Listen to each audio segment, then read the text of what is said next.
Bismillahir Rahmanir Rahim. Alhamdulillahi Rabbil Alameen. Wassalatu wassalamu ala Rasulillah wa ala alihi wa sahbihi wa ajma'een. Assalamu alaikum wa rahmatullah. Jazakumullah khairun for joining me again as I go through different hadiths pertaining to the virtues of the Qur'an. Today we'll be going through a hadith narrated by At-Tirmidhi and classified as Sahih on the authority of Abdullah ibn Amr. And the Prophet ﷺ would say, it will be said to the companion of the Qur'an, recite and ascend as you recited with tartil in the dunya. For indeed, your rank is determined by the last verse you recite. So, imagine who you would consider a companion. Now, who is the companion of the Qur'an? He'll always be with the Qur'an. He'll be reciting it and reading it, memorizing it, understanding it, reflecting upon it, and eventually even trying to teach it.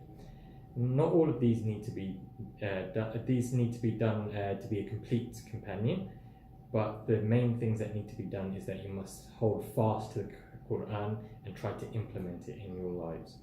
A person can memorize the Qur'an and yet still not be a companion of the Qur'an.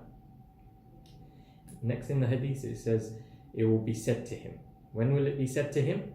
It will be said to him as he is entering Jannah. And then to recite with tartil.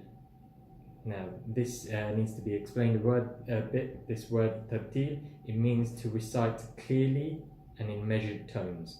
And as mentioned in Surah Muzammil, verse number 4, وَرَتِّلِ الْقُرْآنَ تَرْتِيلًا.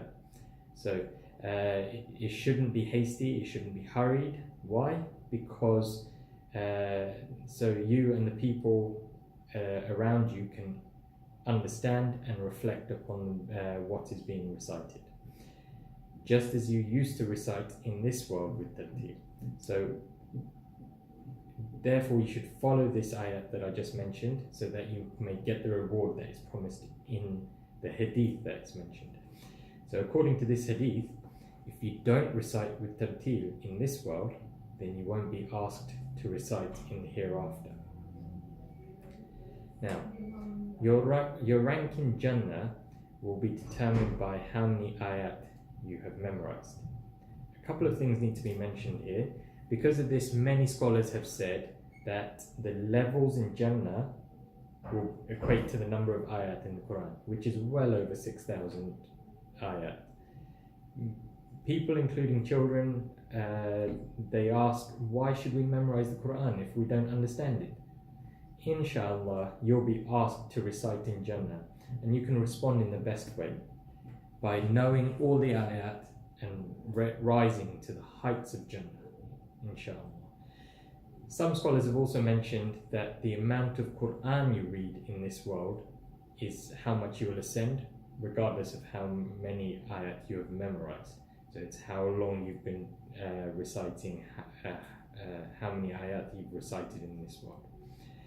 Now, a great scholar in Islam called At-Taybi has mentioned that the people in Jannah, they will be reciting the Qur'an, but it won't be laborious for them. It's not going to be a hassle for them.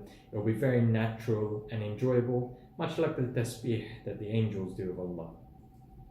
So may Allah make us of those who recite the Qur'an with tartil, who memorize the Qur'an, so that we may recite in Jannah and ascend in rank. May Allah give us the highest rank in Jannatul Firdaus al-A'la. Wa jazakumullahu khairan. Wassalamu alaikum wa rahmatullahi wa barakatuhu.